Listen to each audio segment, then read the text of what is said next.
আল্লাহ রাব্বুল আলামিন বলেন, ইয়া আইয়ুহাল্লাযীনা আমানু, হে ঈমানওয়ালারা, তোমরা ঈমান আনো, কামা আমানান নাস, সাহাবা আজমাইনদের মতো ঈমান আনো। বলেন না সুবহানাল্লাহ? আরো জোরে বলেন না সুবহানাল্লাহ।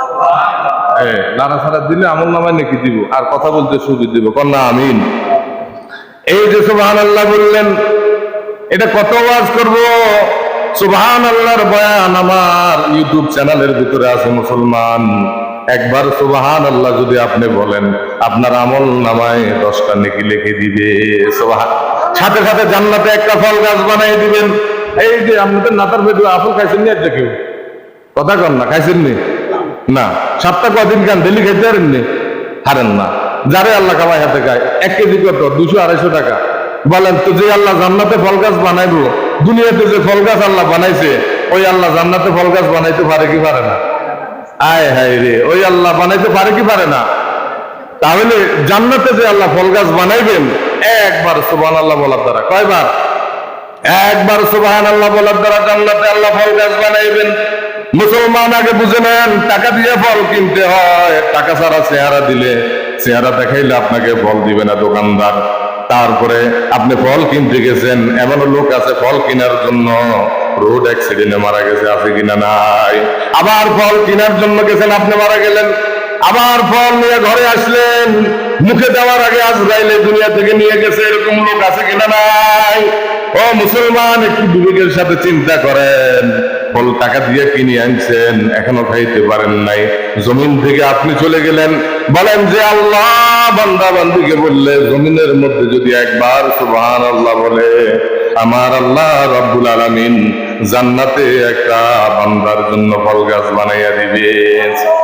সাথে সাথে বানাই দিবে। আমরা বলতে দেরি হয়, আল্লাহ বানাইতে দেরি হয় না। আর হিয়ানে যায়, কবরে যায়, জান্নাতে যায়, সুবহানাল্লাহ 1000 লক্ষ কোটি কোটি বার যদি আপনি বলেন, বিন্দু পরিমাণও আপনার কোনো আমল নামায় নেকি লেখা হবে না। বুঝলি? জান্নাতে যায়, জান্নাতের যদি সুবহানাল্লাহ বেশি কম, জান্নাতে গাছ লাগবে নি? দুনিয়াতে বললে গাছ লাগবে কোথায়? দুনিয়াতে হইলো আখিরাতের বাজার ঘাট। বলেন না সুবহানাল্লাহ? তাহলে চিন্তা করেন, এই দুনিয়াতে নেক আমলের বিষয়। তাম পৃথিবীর যতগুলো মানুষ আছে মুসলমান, সব মানুষের উপর আল্লাহ রাব্বুল আলামিন নামাজকে ফরজ করলেন। যদি এই নামাজ তারা জামাতের সাথে আদায় করে, আল্লাহর হুকুম বাস্তবায়ন করে, তাদের জীবনের ভিতরে সুখ শান্তি কে দিবেন? আর যদি নামাজ না পড়ে, নিজের বিচার নিজে করেন। দুনিয়াতে নামাজ পড়ে নাই, আল্লাহর হুকুম নবীর তরিকা মতো চলে নাই, কবরে যাওয়ার পরে যদি নামাজ পড়ে, নামাজের কোনো সওয়াব আসেনি? নামাজের কোনো সওয়াব নাই, জিকিরের সওয়াব নাই, হজের সওয়াব নাই। তাহলে সওয়াব এই দুনিয়াতে থাকা অবস্থায় নেক আমল করতে হবে। বলেন আমিন। এখন এখানে একটু শয়তানে ধোঁকা দেয়, নেক আমল করে লাভ নাই, এত নেক আমলের কি দরকার? তাহলে আপনি বুঝেন, টাকা প্রত্যেকটা মানুষের দরকার। দুনিয়ার সুখের জন্য প্রত্যেকটা মানুষ সকাল থেকে সন্ধ্যা পর্যন্ত কষ্ট করে কি করে না? কত কষ্ট করে। প্রত্যেকের টাকা দরকার, এমন কোন লোক নাই যে তার টাকার দরকার নাই। তাহলে প্রত্যেকের টাকা কি টাকার পিছনে দৌড়াইতেছে? টাকার পিছনে এই কথা তো কেউ কয় না যে আর দরকার নাই। আছেন এরকম লোক? একটাও আপনি পাইবেন না। যত কোটি টাকা আছে, এত আমার টাকা কি দরকার আছে? শুধু নেক আমলের বেলায় শয়তান আপনাকে ধোঁকা দেয়। এত নেক আমল করে লাভ কি? এত রোজা রাখি লাভ কি? এত ওয়াজ শুনে লাভ কি? তোমার এত ওয়াজ শুনে লাভ নাই। অল্প অল্প শোনা কর নাউজুবিল্লাহ। ধর্মীয় ব্যাপারে যত শয়তান আছে ধোঁকা দেবেন। মাহে রমজানের 30টা রোজা এখন না রাখলে পরে রাখতে পারবেন। রোজা রাখছো, তারাবির পড়ার কি দরকার? সপ্তাহে তো জুমার দিন একটা আছে, 5 ওয়াক্ত নামাজের তোমার দরকার নাই। জুমার দিন নামাজ পড়লে তোমার গুনাহ মাফ কর না। সুবহানাল্লাহ। আয় হায় রে, নাউজুবিল্লাহ। এখন সপ্তাহে খবর নাই, কিন্তু জুমার নামাজ পড়লে আপনার গুনাহ মাফ। এই কথা আপনাকে কে বলছে? কোন নবী বলে নাই। কোন সাহাবায়ে কেরাম 5 ওয়াক্ত নামাজ তারা আদায় করলেন, জুমার নামাজও আদায় করছেন। এরপরে বেশি থেকে বেশি তারা কাঁদছেন আর আল্লাহর কাছে দোয়া করছেন, আল্লাহ যদি আমাকে মাফ না করে, আমার আমল দিয়ে আমি জান্নাতে যাইতে পারবো না। সুবহানাল্লাহ।